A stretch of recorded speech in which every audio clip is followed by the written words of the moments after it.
கர்த்தர் நல்லவர். இந்த வேத ஆராய்ச்சி கூட்டத்துக்கு வந்திருக்கிற உங்கள் ஒவ்வொருவருக்கும் ஆண்டவராகிய இயேசு கிறிஸ்து நாமத்தினாலே வாழ்த்துக்களும் ஆசீர்வாதங்களும். அல்லேலூயா. ஆதியாகமம் 2ஆம் அதிகாரம் 8வது வசனம். தேவனாகிய கர்த்தர் கிழக்கே ஏதேன் என்னும் ஒரு தோட்டத்தை உண்டாக்கி தாம் உருவாக்கின மனுஷனை அதிலே வைத்தார். ஆதியாகமம் 3ஆம் அதிகாரம் 23வது வசனமும் 24வது வசனமும். அவன் எடுக்கப்பட்ட மண்ணை பண்படுத்த தேவனாகிய கர்த்தர் அவனை ஏதேன் தோட்டத்திலிருந்து அனுப்பிவிட்டார். அவர் மனுஷனை துரத்தி விட்டு ஜீவ விருட்சத்துக்கு போம் வழியை காவல் செய்ய ஏதேன் தோட்டத்துக்கு கிழக்கே கேருபீன்களையும் வீசி கொண்டிருக்கிற சுடரொளி பட்டயத்தையும் வைத்தார். அல்லேலூயா, அல்லேலூயா. மனிதனுக்காக உண்டாக்கப்பட்டதுதான் ஏதேன் தோட்டம். அந்த ஏதேன் தோட்டத்துல ஆதாமும் ஏவாளும் ஏதேன் தோட்டத்துல என்ன செஞ்சிருக்கிறாங்க? வாழ்ந்திருக்கிறாங்க. அவங்க வாழ வேண்டும் என்பதற்காகவே தேவன் அந்த ஏதேன் தோட்டத்தை என்ன செஞ்சாரு? உண்டாக்கினார். மனுஷர்களுக்கு தேவை எல்லாவற்றையும் அந்த ஏதேன் தோட்டத்துல வைத்திருக்கிறார். ஆனா இப்போ இந்த ஆதியாகமம் 3ஆம் அதிகாரம் 23வது வசனத்துல வாசித்தோம். பாத்தீங்களா? தேவனாகிய கர்த்தர் அவனை ஏதேன் தோட்டத்திலிருந்து அனுப்பிவிட்டார். அப்போ மனிதனுக்காக உருவாக்கப்பட்ட அந்த ஏதேன் தோட்டத்திலிருந்து மனுஷன் என்ன செய்யப்பட்டிருக்கிறான்? துரத்தப்பட்டிருக்கிறான். அப்ப அவன் துரத்தப்படுவதற்கு காரணம் என்ன? இவர்களுக்காக தேவன் ஒரு ஏதேன் தோட்டத்தை உண்டாக்கினார். அதுல போய் இவங்களை வாழ வைத்தார். அந்த நல்ல இடத்தை இவங்க எப்படி விட்டுட்டு வந்தாங்க?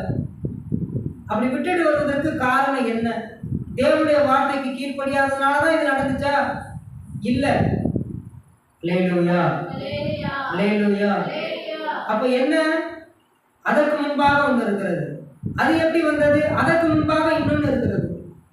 அப்படி அதை தொட்டு இந்த கீழ்ப்படியாமல் போவதற்கு எது ஆரம்பமா இருந்ததோ அதை நாம் கண்டுபிடித்து அந்த ஆரம்பத்தை நம் வாழ்க்கையிலிருந்து முற்றிலுமாக நீக்கிவிட்டால் மட்டுமே நம்மால் கீழ்ப்படிய முடியும்.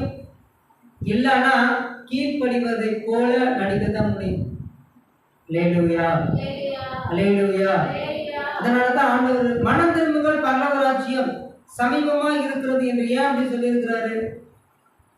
நீ பண்றது இந்த பாவம், நீ இந்த பாவம் செய்துக்கிட்டு இருக்கிற, நீ விபச்சாரம் பண்ற, நீ கொலை செய்யற, நீ பொய் சொல்ற, நீ திருடுற, அதுல இருந்து மனம் திரும்பு அப்படின்னு ஆண்டவர் என்ன செஞ்சிருக்கலாம்? சொல்லியிருக்கலாம். எதற்காக?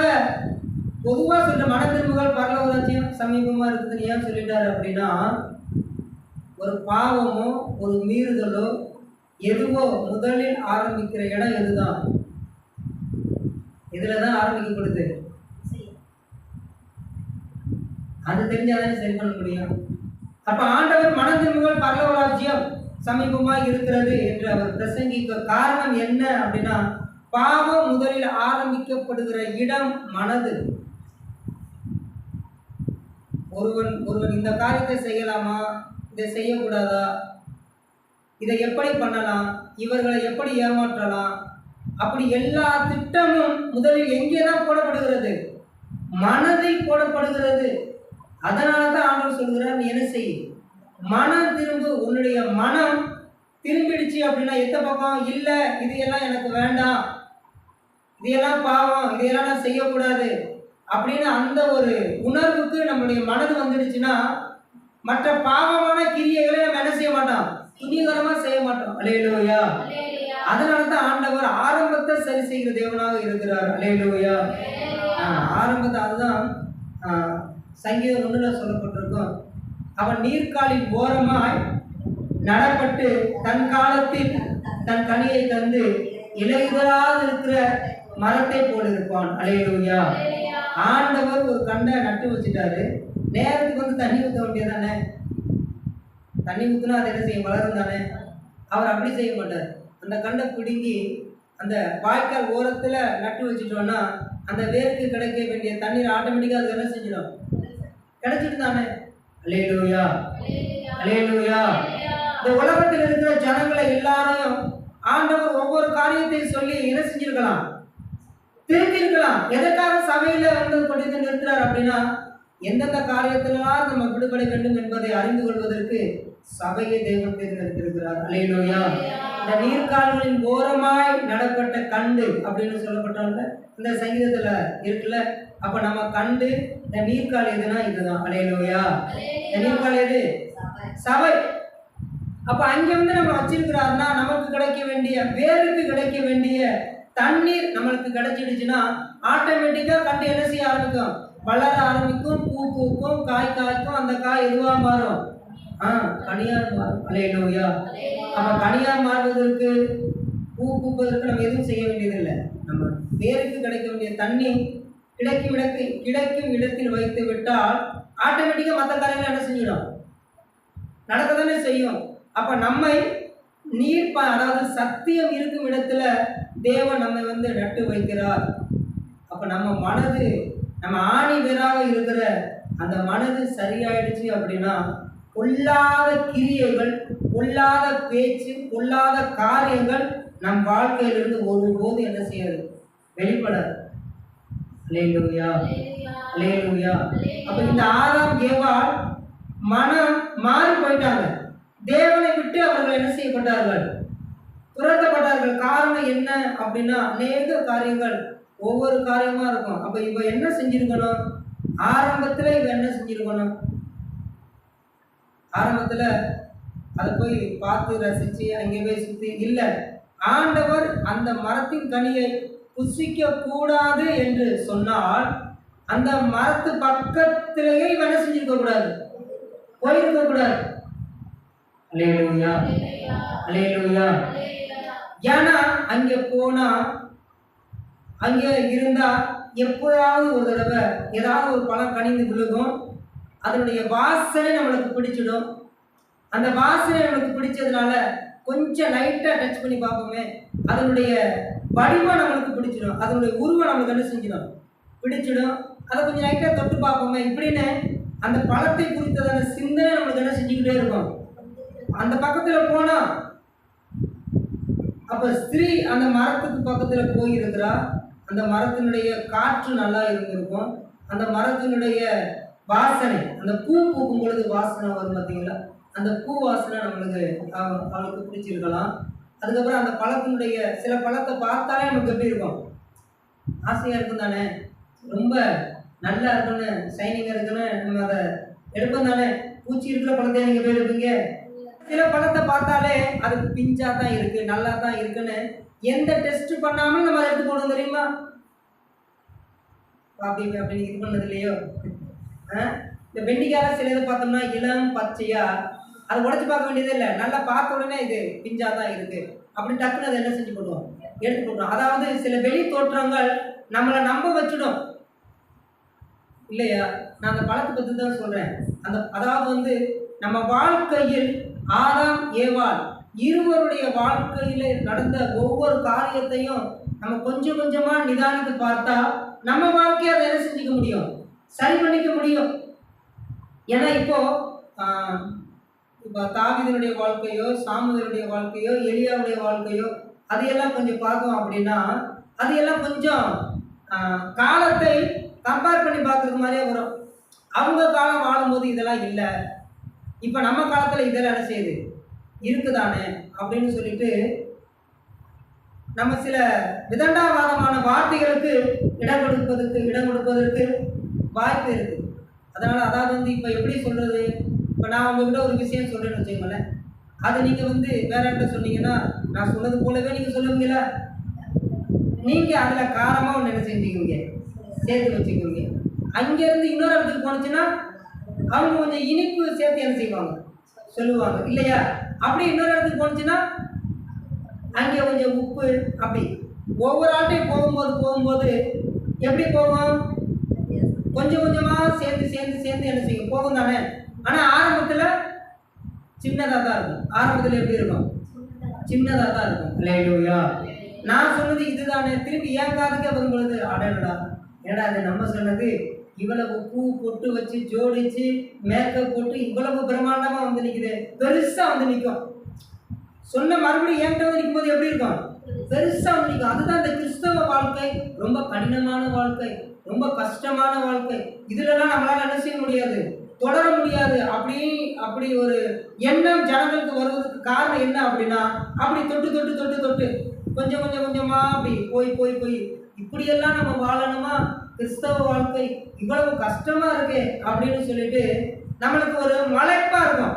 அதனாலதான் ஆண்டவர் சொல்றாரு, என்னுடைய நுகம் மெதுவாயும் என்னுடைய சுமை லகுவாகவும் இருக்கிறது அப்படின்னு சொல்றாரு. அப்படின்னா என்ன? என்னை பின்பற்றி வருவது உனக்கு கஷ்டம் இல்லை, நான் தூக்கி இருக்கிற அந்த பாவ சுமை ரொம்ப பாரமா இல்லை, ரொம்ப மெதுவா இருக்கு, லகுவா இருக்கு அப்படின்னு அவர் என்ன செஞ்சிருக்கிறாரு, சொல்லி இருக்கிறார். அல்லேலூயா.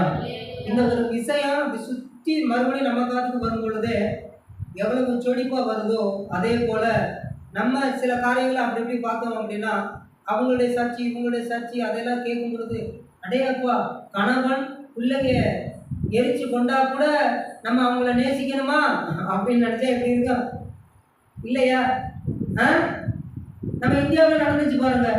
ஒரு ஊழியக்காரர கணவன், அந்த ஊழியக்காரர், அவருடைய 2 பிள்ளைங்க 3 பேரையும் ஒரு சீப்ல வச்சு என்ன செஞ்சுட்டாங்க, எரிச்சிட்டாங்க. ஆனா அந்த அம்மா அப்பா என்ன செஞ்சிருக்கிறாங்க, மனப்பூர்வமா அவங்கள மன்னிச்சுக்கிறாங்க. ஆக இவ்வளவு கஷ்டமா இந்த கிறிஸ்தவ வாழ்க்கை அப்படின்னு நினைப்பதற்கு இதையெல்லாம் விடணுமா, இதையெல்லாம் செய்யணுமா அப்படின்னு நம்மளுக்கு ரொம்ப பெரிய அரிதான விட முடியாத காரியத்தை இவங்க விட சொல்றாங்க. அப்படிங்கிற மாதிரியான ஒரு எண்ண மாயையான பின்பம் நமக்குள்ளாக என்ன செஞ்சிடும், உருவாகிடும். அல்லேலூயா.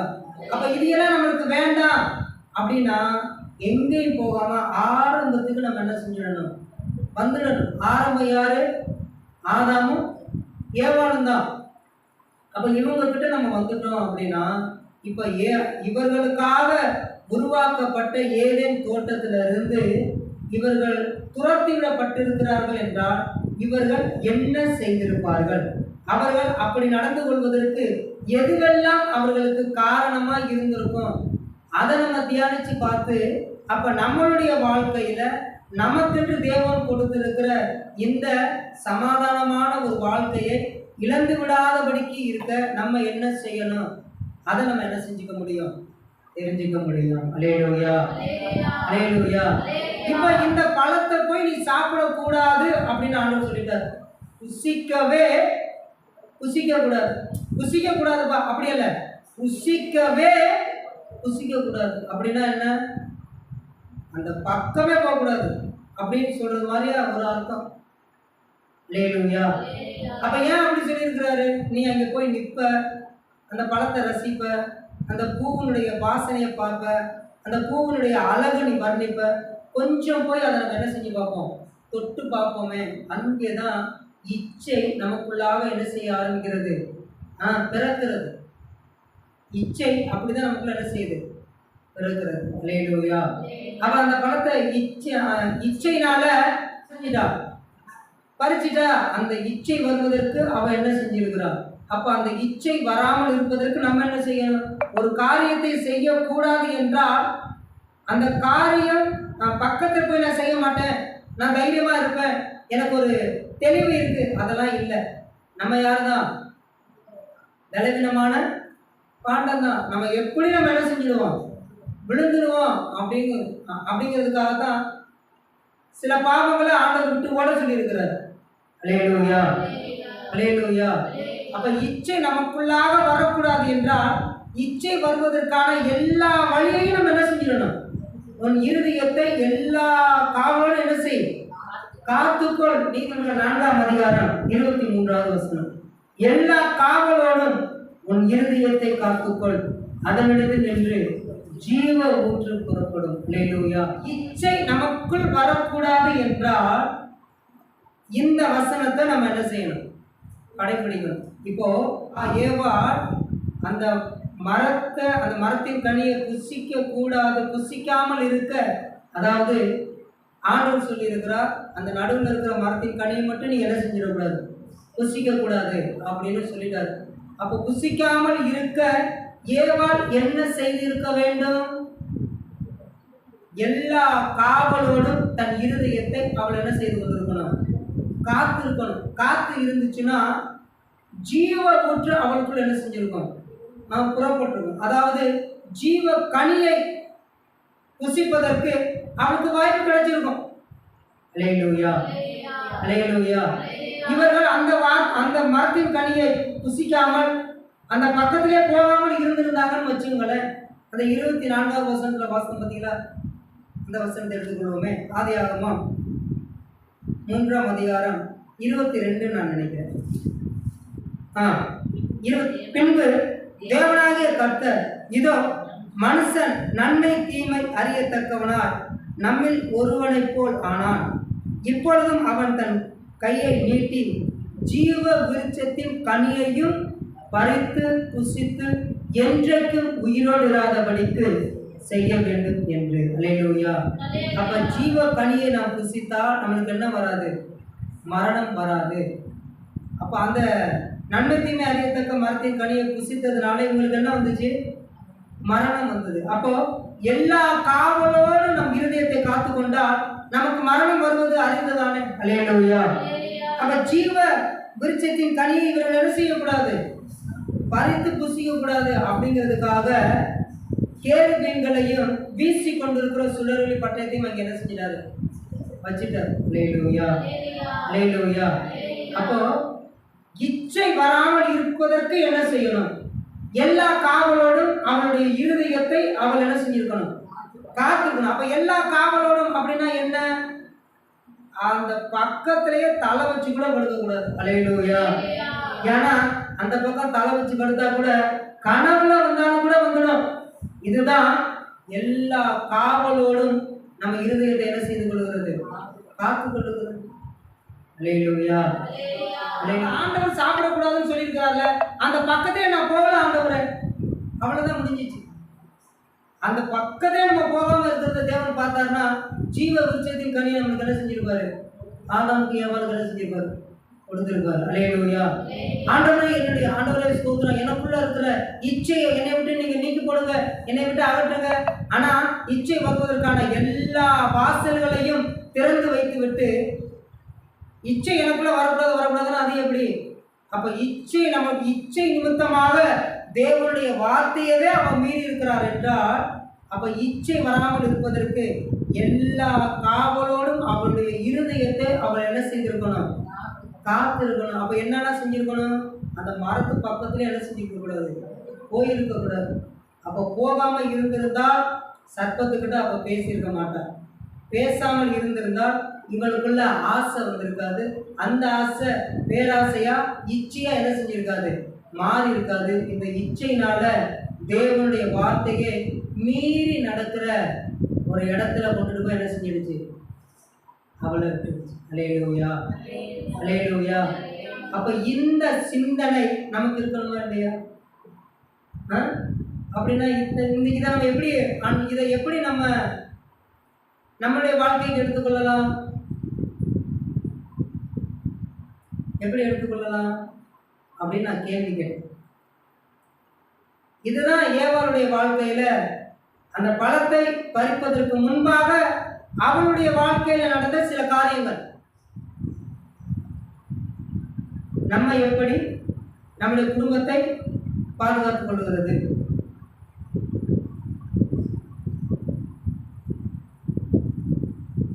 அந்த காரியத்தின் கடைத்தொகையை கேட்போமாக சின்னது தானே என்று நாம் நினைத்தால் நம் குடும்பத்தையே அது பிரித்துவிட நேரிடும்.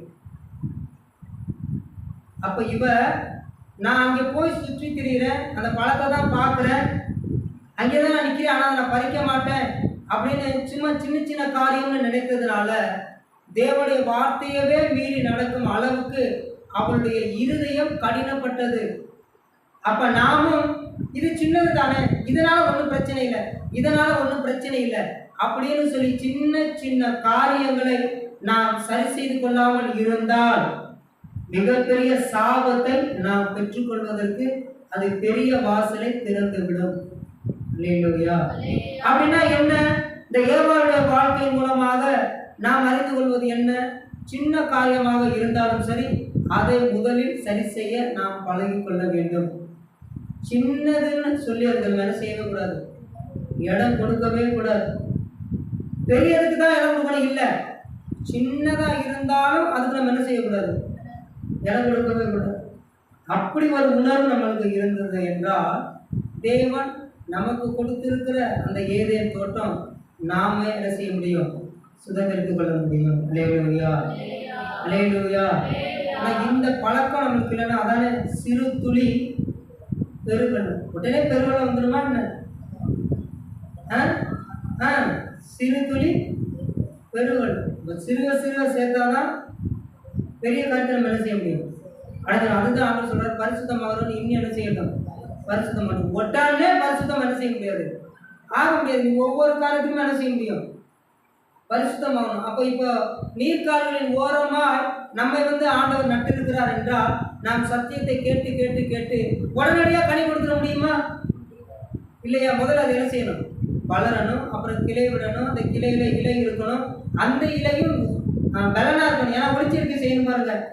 அந்த இலையை ஒளிச்சேர்க்கை செய்து அதன் மூலமா பூ பூத்து அந்த பூ காய் காய்த்து அந்த காய் என்ன செய்யணும், பழமாகும்.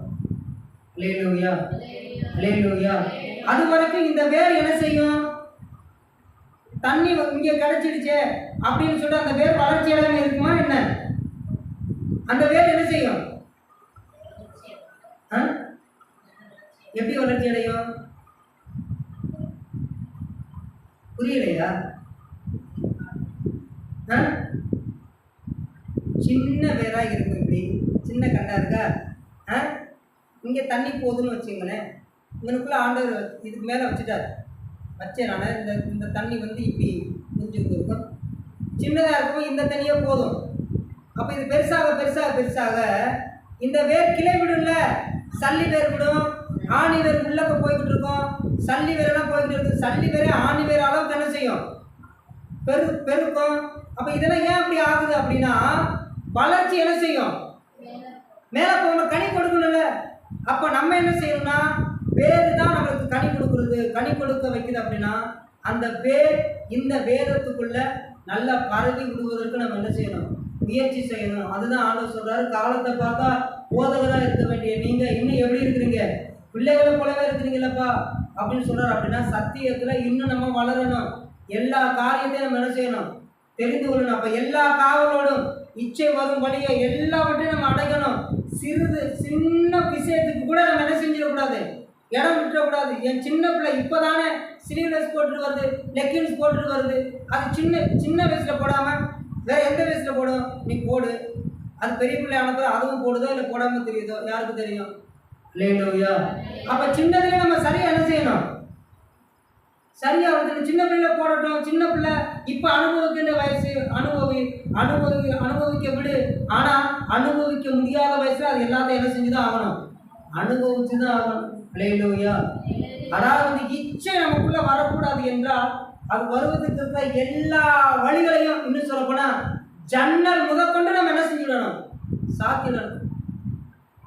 அப்போதான் நம்மளுக்கு ஜீவ ஊற்று நமக்குள்ளாக இருந்து என்ன செய்யும், புறப்படும். இல்லையா? சின்னது நம்ம விட்டுட்டோம்னா அது பெருசா நம்மளுக்கு என்ன செஞ்சிடும், கொண்டுட்டு வந்துடும். இல்லையா? இல்லையா? இப்ப நம்ம யோசித்து பார்க்கலாமா, இப்ப சின்ன காரியத்தை கூட நம்ம என்ன செய்யக்கூடாது, விடக்கூடாது தானே.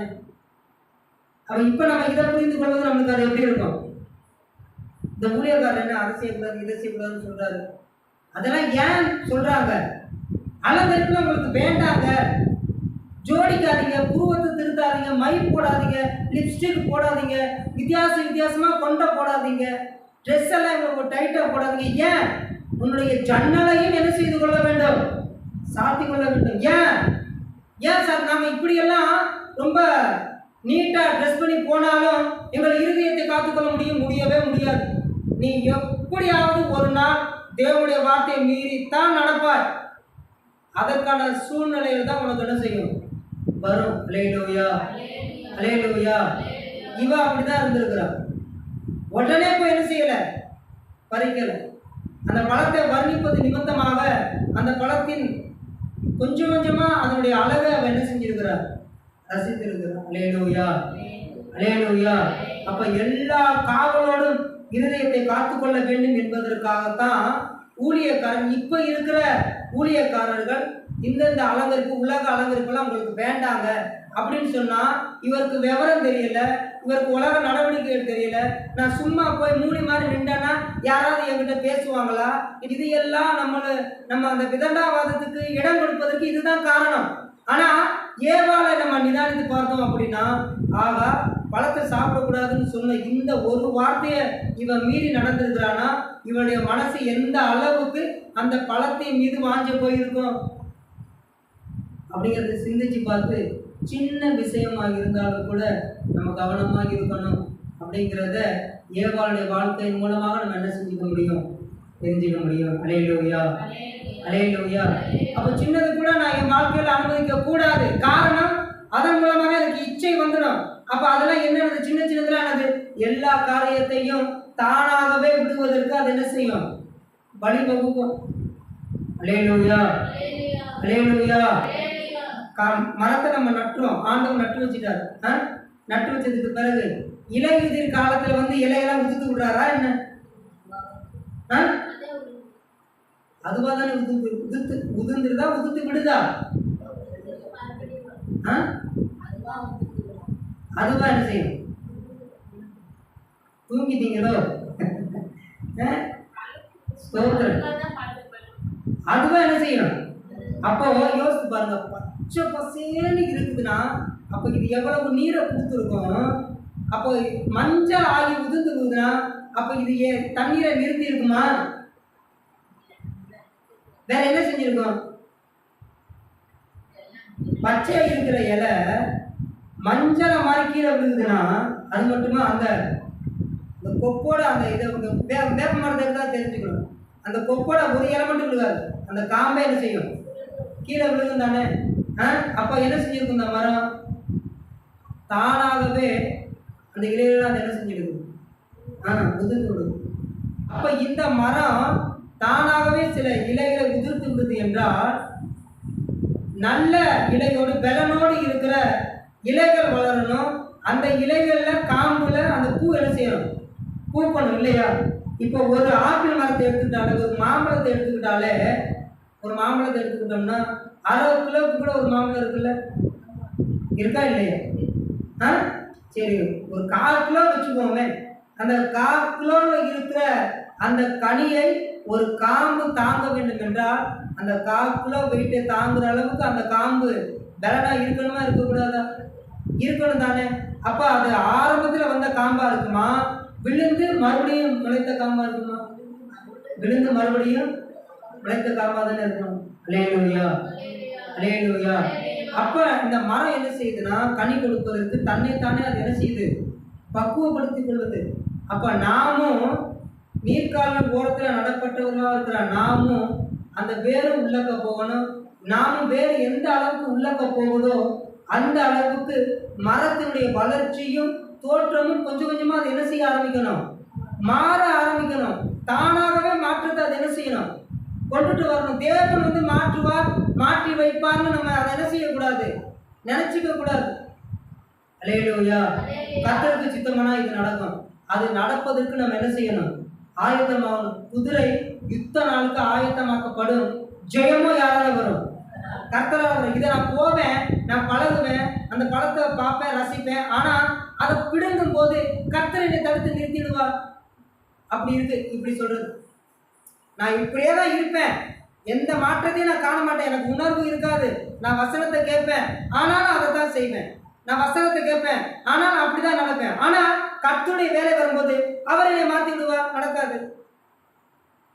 ஏன்னா இவ போகும்போது தேவன் தடுக்கல, இவ ரசிக்கும் போது தடுக்கல, இவ பறக்கும் போது தடுக்கல, இவ சாப்பிடும் போது என்ன செய்யல, தடுக்கல. அல்லேலூயா. அப்போ நம் இருதயத்தை காவல் பண்ணினால் ஜீவ ஊற்று அப்போதான் பிறக்கும். அப்ப நமக்கு இந்த இந்த எண்ணம் இருந்தா தான் அதன்படி நடப்பதற்கு தேவன் நமக்கு என்ன செய்வார், உதவி செய்வார். அல்லேலூயா. அப்போ வசனத்தை கேட்டு கேட்டு கேட்டு நம்ம அப்படியே இருந்தோம்னா நம்மளால கனி கொடுக்க முடியாது. அப்படிதான் நம்ம என்ன செய்வோம், இருப்போம். நம்ம உலகத்துல இருந்து கொஞ்சம் கொஞ்சமா விடுதலை ஆகிறோம் அப்படின்னா வளர்ச்சி அடைகிறோம். அப்போ நம்முடைய பேர் சத்தியத்துக்குள்ள இன்னும் ஆழமா என்ன செஞ்சுக்கிட்டு இருக்கு, போய்கிட்டு இருக்கு. அல்லேலூயா, அல்லேலூயா. அப்ப நாமவே சில உலக அலங்கரிப்புகளில் இருந்து நம்மை விட்டு வெளியில வருவதற்கு அது ஒரு பெரிய உதவியா இருக்கும். மற்றவர்கள் சொல்லி கேட்டா இவர்களுக்கு வேற வேலையே இல்லைப்பா, இந்த சர்ச்சா இதைத்தான் பேசுவாங்க. ஆனா அதுக்குள்ளாக இருக்கிற உள் நோக்கம் என்ன, நமக்குள்ளாக என்ன வந்துடும், இச்சை வந்துடும். இச்சை வந்துச்சுன்னா அது எதைத்தான் பிறப்பிக்கும், தேவனுடைய வார்த்தையை மீறி நடக்கும் அளவுக்கு தைரியத்தை அது கொடுக்கும். அல்லேலூயா. அப்ப மீறி நடந்தா என்ன வரும், சாபம் வரும். சாபம் மட்டுமா வரும், நமக்கென்று இருக்கிற இடத்தவே நம்ம என்ன செஞ்சிருவோம், விட்டுடுவோம். அல்லேலூயா. இது 2 பேருக்கும் தான், ஏவாளுக்கு மட்டுமல்ல, ஆதாமுக்கு தான். ஏன்னா அங்க போய் சுத்தம் பொழுது இவன் எங்கே போன, அங்கேயா நீ போன, நீங்க போகக்கூடாதுன்னு சொல்லியிருக்கிறாருல. இல்லைங்க பார்க்க போனேன், இங்கே போகக்கூடாது, நீங்க போய் பார்த்தீங்கன்னா அடுத்தது தொடுவ, தொட்டு அதுக்கப்புறம் பறிப்ப, பறிச்சா வேஸ்ட் ஆகிட்டு நீ என்ன செய்வ, சாப்பிடு. இதெல்லாம் உனக்கு தேவையா, நீ அந்த பக்கம் என்ன செய்யவே கூடாது, போகவே கூடாது. இல்லை சும்மா அவங்க போனதான் செஞ்சேன், போட்டு சரி சரி பார்த்து போ, ஆனால் அதை என்ன செஞ்சிடாத, குடிவிடாத அப்படின்னு இவனை விட்டுருக்குறான். அதனால தான் 2 பேரும் ஆண்டவர் என்ன செஞ்சிட்டாரு, துரத்தி விட்டார். அல்லேலூயா, அல்லேலூயா. அப்ப நம்மளுடைய வாழ்க்கை சமாதானமா சந்தோஷமா இருக்க வேண்டும் என்றால் நாம் இந்த ஆதாம் ஏவாள் இருவருடைய வாழ்க்கையை குறித்து நம்ம நல்லா என்ன செய்யணும், தியானிக்கணும். அதன் மூலமாக சில காரியங்களை கற்றுக்கொண்டு நம்முடைய வாழ்க்கையிலையும் அதை சரி செய்து கொள்கிறவர்களாக நம்ம இருக்கணும். உங்களுக்கு தான் நமக்கு தான் நம்ம எதுல பலவீனம் அப்படின்னு என்ன செய்யும் தெரியும். அப்போ இதுல நம்ம பலவீனமா இருக்கிறோமா, அந்த பக்கத்துல நம்ம என்ன செஞ்சிடக்கூடாது, போயிடக்கூடாது. அதுதான் எல்லா காவலோடும் நம் இருதயத்தை என்ன செய்து கொள்கிறது, காத்துக் கொள்கிறது. அல்லேலூயா. சின்னதுன்னு விட்டா பெருசா நம்ம என்ன செஞ்சிடுவோம், இழந்துடுவோம். நாங்கள் புரியுமா?